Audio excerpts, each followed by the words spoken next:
Lep pozdrav iz studia Idrijskih novic.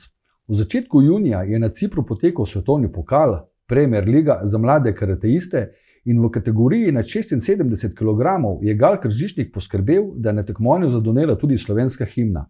Več kot dober razlog, da smo v tokratni športni pogovor povabili Gala Kržišnika, katerega najlepše pozdravljam v našem studiu. Lep pozdrav.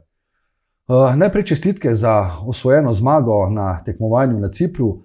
Pa mi povejte, kakšni so vtisi o tem tekmovanju, kjer ste dosegli enega največjih uspehov slovenskih mladih karateistov? Ja, najprej hvala za čestitke. Vtisi so zelo fajn. Prva tekma taka večja po dolgem času, sploh po tem koronskem. Sem zelo zadovoljen, da mi je uspel tak lep pa dober rezultat. Ko ste odhajali na tekmovanje, ste imeli taka pričakovanja, da lahko posežete po najvišjem mestu? Ne, imel sem dober občutek za tekmo, da bi mi znali dober. Sam pa nisem pomislil, da bi lahko pa prav osvojil to tekmo. Če malce podrobneje predstavite, kakšna zvrst tekmovanja je, šlo je za borbe? Tako je, šlo je za športne borbe. Bili smo razporejeni čez 3 dni po kategorijah. Jaz sam sem imel tekmo v soboto. Bili so 3 tatami, torej 3 borišča, na katerih smo se borili. Bilo treba priti 2 uri pred samim začetkom kategorije na testiranje za koronavirus. Pol smo šel do rano, se ogrev in lahko začel delati.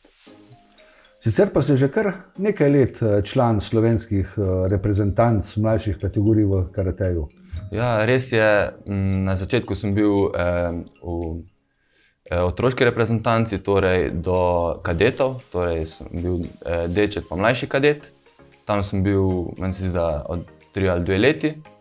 Zdaj pa sem že od kadetov, torej zdaj je že moje 3. leto, ko sem pa prav v mladinski reprezentanci. Kako ste sploh začeli se ukvarjati s karatejem? Ja, to je pa zelo zanimiva zgodba.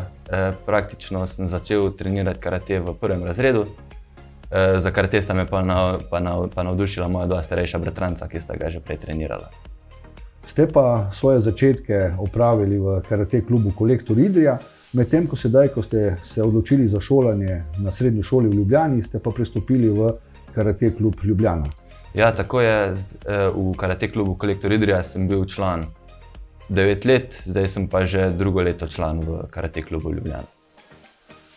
Kakšne so sicer vaše želje vezane na vašo nadaljnjo kariero v karateju? Želje so velike.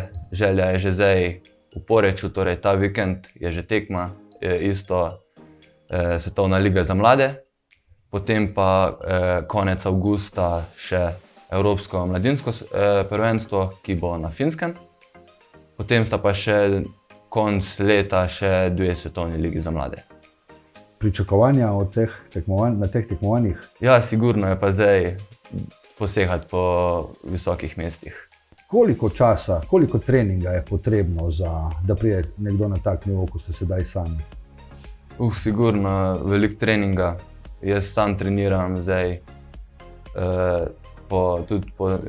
Vsega skupaj imamo 4-krat popoldne treninge, pa pol se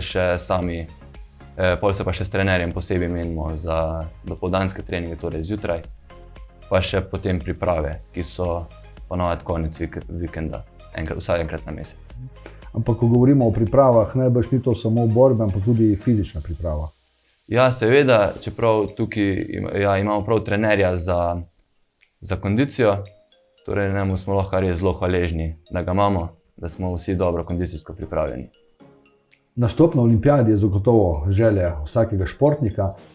Tudi sami ste omenili, da bi se to želeli. Pa me zanima, so vam kaj znane, potekajo kakšne aktivnosti v to smer, da bi karate tudi v prihodnje se vrnil na olimpijado, ne samo letos? Ja, sigurno so pogovori o tem.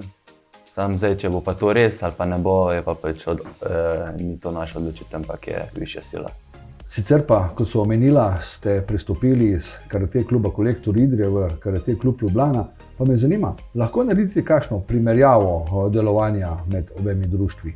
Ja, sigurno. Karate klub Kolektor mi je res dal tisto podlago, kar sem rabil za slovenske tekme, pa za to. Je pa zdaj sem se odločil za prestop že zaradi šole, pa zdaj tudi zaradi samih treningov, pa zaradi tega, kaj je bilo praktično videti pomanjkanje sparing partnerjev in je pač ni bilo druge kot je v drug klub. Kaj je pa tista lastnost, ki krasi najboljše karateiste? Sigurno vztrajnost, pa želja po trdem delu. Kako pa vse skupaj usklajujete z šolskimi obveznostmi?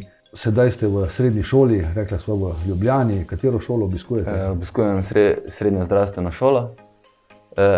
Po moje se čisto da, se športniki bi mogli znati in usklajevati in smo vajeni nekega reda in urnikov, tako da se da čisto normalno prilagajati. Kako pa ocenjujete stanje karateistov v Sloveniji, na kakšnem nivoju je v primerjavi s tujino? Ja, sigurno se Slovenija da primerjati tudi z širšim svetom. Je veliko dobrih in nadarjenih karateistov. Vaša vloga v slovenskem karateju, se že ugotovila, je zelo visoka. Kdo je pa najboljši slovenski karateist trenutno? Trenutno je to naša najboljša slovenska karateistka je Tjaša Ristić, ki je bila zdaj tudi na kvalifikacijah za olimpijske igre. Je pa seveda tudi še veliko drugih dobrih članov. Gal Krzišnik, najlepša hvala, da ste se odzvali našemu vabilu za današnji pogovor. Obenem pa bi vam zaželel, da se vam vaše športne sanje, ambicije uresničijo in da nas bi v prihodnje še pogosto razveseljevali z vašimi dosežki. Najlepša hvala za povabilo in hvala. Vam, spoštovani gledalci, pa hvala za pozornost in vabljeni tudi k ogledu ostalih prispevkov studia Idrijskih novic.